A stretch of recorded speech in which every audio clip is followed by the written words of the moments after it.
Feliz mañana para todas, queridas entre amigas con propósito.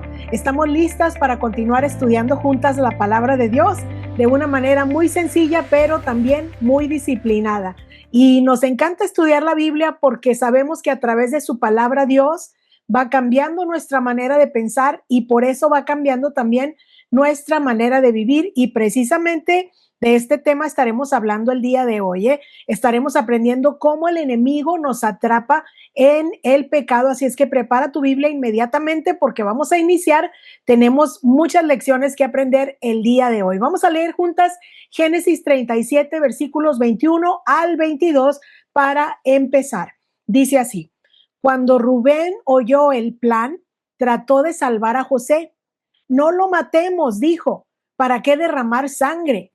Solo tirémoslo en esta cisterna vacía, aquí en el desierto. Entonces morirá sin que le pongamos una mano encima. Rubén tenía pensado rescatar a José y devolverlo a su padre. Y pues aquí vemos claramente en este verso que Rubén, aunque era el hermano mayor, no tenía la firmeza para influenciar a sus hermanos para hacer lo correcto. Rubén había perdido su autoridad moral cuando se acostó con la concubina de su padre. ¿Se acuerdan? Él, siendo el hijo mayor, ¿con qué autoridad ahora podía decirle a sus hermanos lo que ellos tenían que hacer? ¿Con qué autoridad ahora podía Rubén decir lo que era bueno y lo que era malo? Así es que Rubén, en lugar de levantar su voz para defender a José, él prefirió mantener en secreto su deseo de hacer el bien, pero en público él le siguió el juego a sus hermanos. Él dijo, miren, mejor vamos a tirarlo en la cisterna. Y él continuó con sus hermanos aparentando que él era parte de ese plan malvado. Por eso, mujeres queridas, es importante que recordemos que cuando nosotras cedemos al pecado, uno de los precios que vamos a tener que pagar es que perderemos la autoridad moral para influenciar a los demás. Y te lo vuelvo a decir porque esto es demasiado importante. Cuando nosotras cedemos al pecado, uno de los precios que tendremos que pagar es que perderemos la autoridad moral para influenciar a los demás. Porque, por ejemplo, como un alcohólico le dice a su hijo, no te emborraches, eso es muy malo. Como un adúltero le dice a su hijo, no seas inmoral, eso no le gusta a Dios. Como una mujer amargada y llena de rencor le dice a sus hijos, no sean peleoneros, mejor ámense unos a otros. Como una persona fraudulenta le dice a los demás, no está bien que robemos, eso no es ser honestos. ¿Te fijas? No tiene sentido. Por eso debemos entender que cuando llevamos vidas rectas delante de Dios, eso nos da la autoridad moral para influenciar a otros a hacer el bien. Y me gustaría que lo escribamos en los comentarios. Cuando llevamos vidas rectas delante de Dios, eso nos da autoridad moral para influenciar a otros a hacer el bien. Y esto es una lección demasiado importante. Vamos a seguir leyendo versículos 23 y 24. Dice, entonces cuando llegó José, sus hermanos le quitaron la hermosa túnica que llevaba puesta, después lo agarraron y lo tiraron en la cisterna. Resulta que la cisterna estaba vacía, no tenía nada de agua adentro. Y pues aquí podemos ver que finalmente todos esos pensamientos de odio que llenaban la vida de estos hermanos de José se convirtieron en acciones. Dice este verso que desde que lo vieron a la distancia, comenzaron a odiarlo, comenzaron a hablar mal de él y comenzaron a tramar cómo matarlo. Todo eso era solamente un pensamiento. Pero una vez que llegó José cerca de ellos, esos pensamientos se convirtieron en acciones y estos hermanos simplemente ejecutaron lo que ya llenaba sus mentes. Esos pensamientos diabólicos que los habían invadido, ahora solamente los estaban ejecutando. Así es que dice este verso que cuando llegó, le quitaron la túnica porque esto era para ellos un símbolo de que ellos no eran los consentidos de su papá, sino José era el consentido de su papá. Así es que esa túnica lo odiaban tanto como odiaban a José. Y dice este verso que luego lo lanzaron a la cisterna, literalmente como si lo hubieran tirado a un bote de basura. Y el pensamiento que ellos tenían es que ahí se muriera José o a ver qué hacían con él para destruir su vida Literal, es como si estuvieran deshaciéndose de José. Y esto, mujeres queridas, es lo que sucede cuando no detenemos los pensamientos pecaminosos a tiempo. Esos pensamientos terminan convirtiéndose en acciones. Por eso debemos aprender que todas las acciones malvadas empiezan como un pensamiento, y me gustaría que lo anotemos en los comentarios. Todas las acciones malvadas empiezan como un pensamiento, no empiezan como una acción. Un asesino no simplemente saca la pistola y mata a alguien. Tuvo que haber tramado algo, tuvo que haber planeado algo. Alguien que va a hacer fraude no lo hace instantáneamente. Tiene que haber pensamientos que primero lo atraparon. Por eso dice Proverbios 4:23, voy a leer la palabra de Dios para todos. Dios nos dice, ante todo, di conmigo, ante todo, cuida que tus pensamientos, porque ellos controlan tu vida. Vamos a leerlo juntas. Aquí está en la pantalla. Ante todo, cuida tus pensamientos, porque ellos controlan tu vida.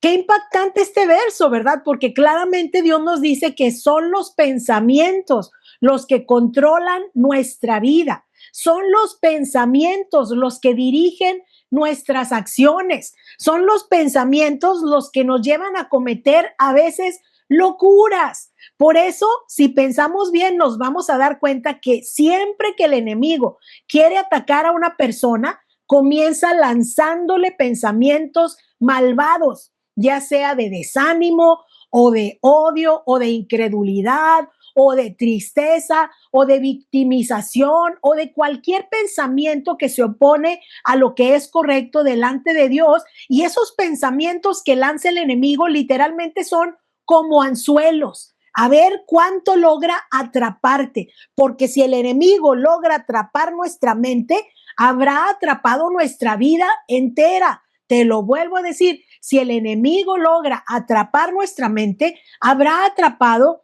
nuestra vida entera. Y si nosotras, cuando vienen esos pensamientos del enemigo, no los combatimos con la palabra de Dios, pues vamos a morder el anzuelo, vamos a quedar atrapadas y esos pensamientos pronto se convertirán en acciones. Empezaron como pensamientos, pero terminaron como acciones. Por eso, ¿se acuerdan cómo Jesús combatió al diablo ahí en la tentación en Mateo?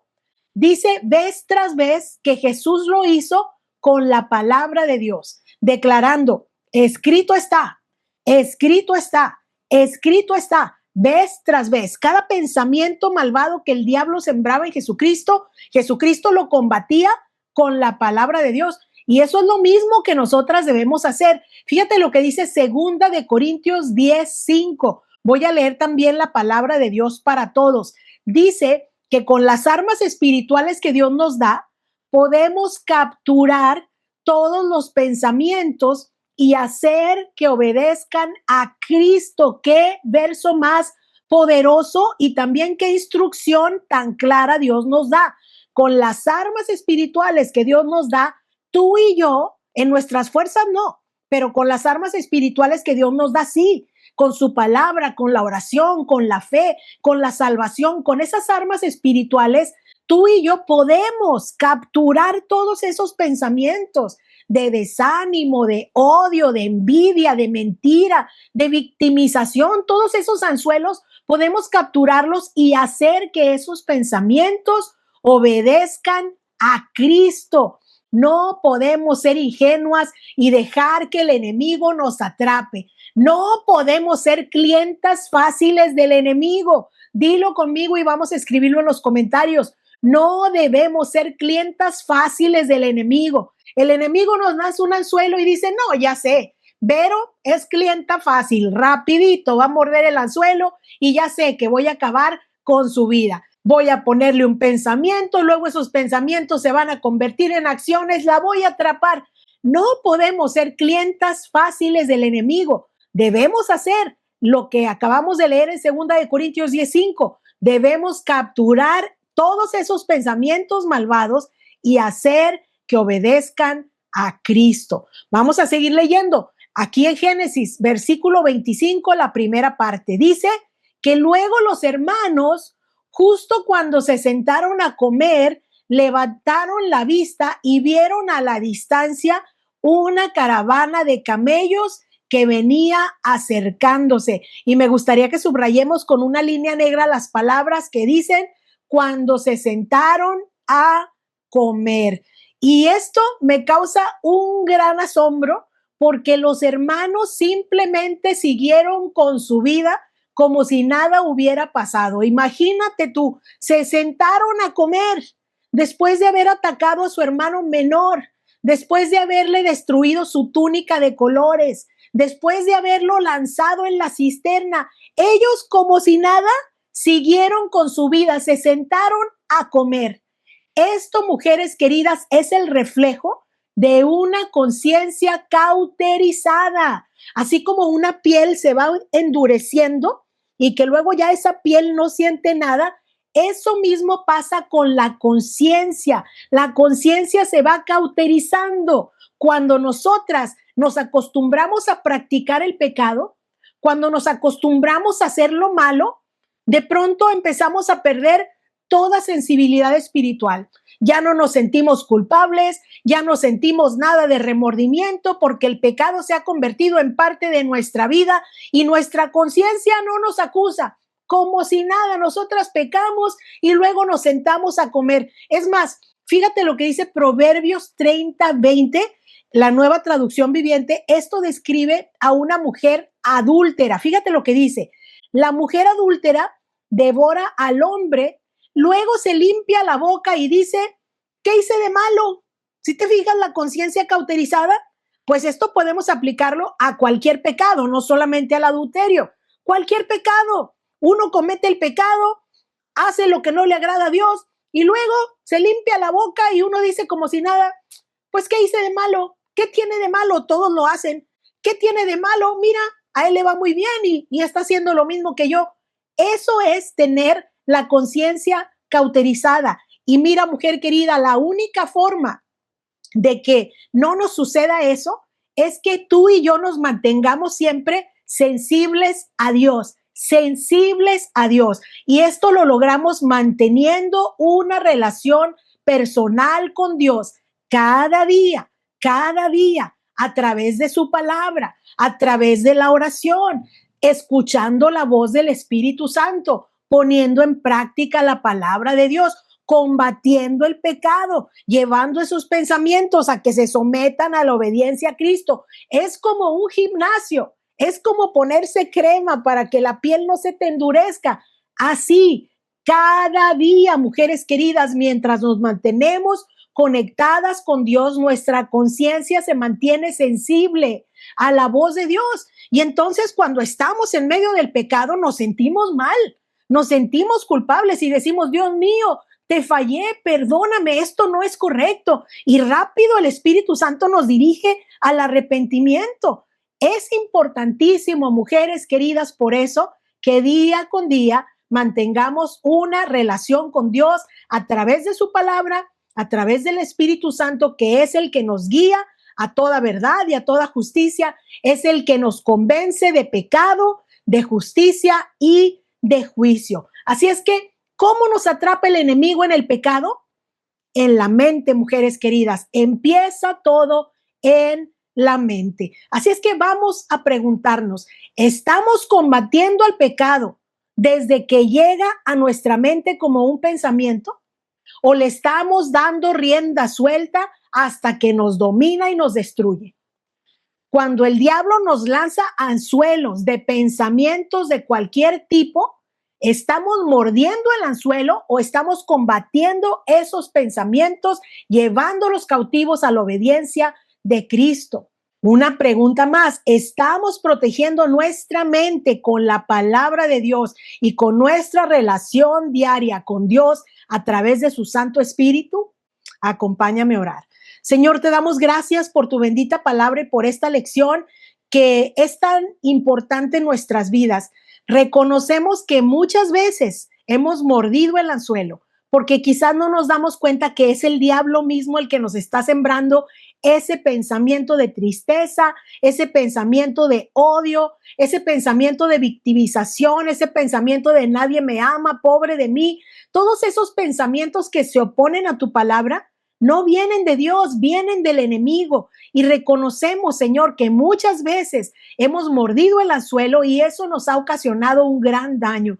Pero en este momento vamos a decir juntas, recibimos tu palabra con todo el corazón y queremos ser mujeres que estamos alertas, mujeres que estamos cada día estudiando tu palabra, poniéndola en práctica, hablando con Dios a través de la oración, a través del Espíritu Santo, para mantenernos sensibles a tu dulce voz. Padre, también te pedimos que nos perdones cuando hemos caído en pecado y hemos perdido la autoridad moral para dirigir a otros e inspirarlos a que hagan lo correcto delante de Dios. Pero aquí estoy, Señor, lista para cambiar el rumbo de mi vida, lista para seguir tu dirección y poner en práctica lo que tú me estás enseñando, Padre. Queremos ser como Jesús, estar siempre alertas, equipadas, llenas de tu palabra para hacerle frente a los dardos encendidos del enemigo. En el nombre precioso de nuestro Señor Jesucristo, digamos todas juntas, amén, amén, amén. Gracias al Señor por su bendita palabra, lecciones demasiado importantes, mujeres queridas. Vamos a poner en práctica lo que Dios nos ha enseñado. Yo soy Verónica, vamos a seguir leyendo, obedeciendo y compartiendo la Biblia todos los días por el resto de nuestra vida. Que Dios te bendiga, que estés muy bien. Bye, bye. Bye, bye.